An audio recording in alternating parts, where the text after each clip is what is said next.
The Jomon period is the key to understanding the world's ancient civilizations. The clay figures with the sunshades aren't aliens.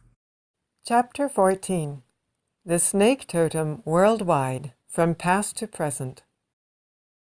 A lot of the pottery and stone slates left by primitive people have continuous patterns of triangles drawn on them, don't they? Yes, you can see continuous patterns of triangles in the beaker pottery of France and Spain from 4,000 years BCE, and also on the stone slates of Portugal from the same time period. There are similar stone slates to those from Portugal from the Jomon period. There are even continuous triangles engraved into Jomon pottery from about 10,000 years ago. Is this just a coincidence? I don't think so. The oldest geometrical continuous triangle pattern by humans was engraved on a piece of ochre at Blombos Cave in South Africa, 75,000 years BCE. As I have said before, Africa is the land where the ancestors of humankind lived, and about 70,000 years ago, the human race left Africa and spread around the world. Does that mean that everywhere on Earth humans kept using the continuous triangle pattern, which they got from their homeland Africa? That is what it means. Of course. I guess that's to be expected. Perhaps. But what I would like to address here is the idea of the snake totem behind this pattern. The viper lives in Africa. The pattern on its back is reminiscent of the continuous pattern of triangles found on artifacts from various places. It is conceivable that when humans were in Africa, they made the viper their totem and took the pattern on its back as their symbol. Then, when they spread around the world, they continued to have the snake as their totem. That is the theme here. So the continuous triangle pattern is not just a design or decoration, it is proof that they continued to have the snake as their totem. And every race, when they built their own cultures and civilizations, had in their roots the same idea of the snake totem.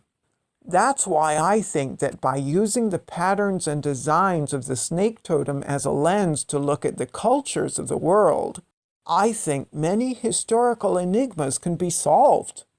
I wasn't aware that you had such a grand plan. Sorry for not noticing.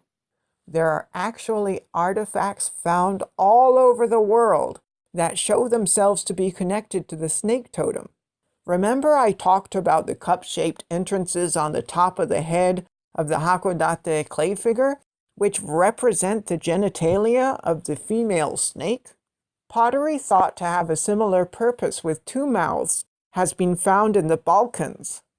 Furthermore, double-mouthed earthenware pottery similar to that of the Balkans has been excavated from a site in Toyama Prefecture.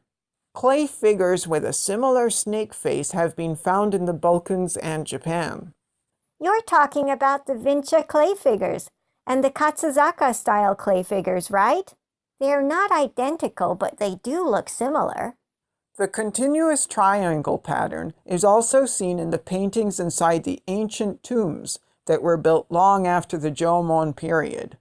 The idea behind the snake totem is that the souls of the dead become snakes. It may be that the continuous triangle pattern drawn inside the ancient tombs enshrining the dead originated from the snake being the soul of the dead person. So even at the beginning of the Kofun period, the age of the ancient tombs, which was around mid-3rd century, the idea of the snake totem was still there. Don't get excited yet. That's not all. There are still places in Japan where in a woman's Yaku Doshi, a year in life which is deemed to bring misfortune, she wears a kimono with a continuous triangle pattern called uroko and undergoes a purification ritual. It is thought that the snake symbolized by the continuous triangle pattern will protect oneself from disaster. So even in the 21st century, belief in the snake totem still remains. There are still many minorities in Asia, such as the Naga of India and the Paiwan of Taiwan, who continue to pass on their beliefs about the snake totem.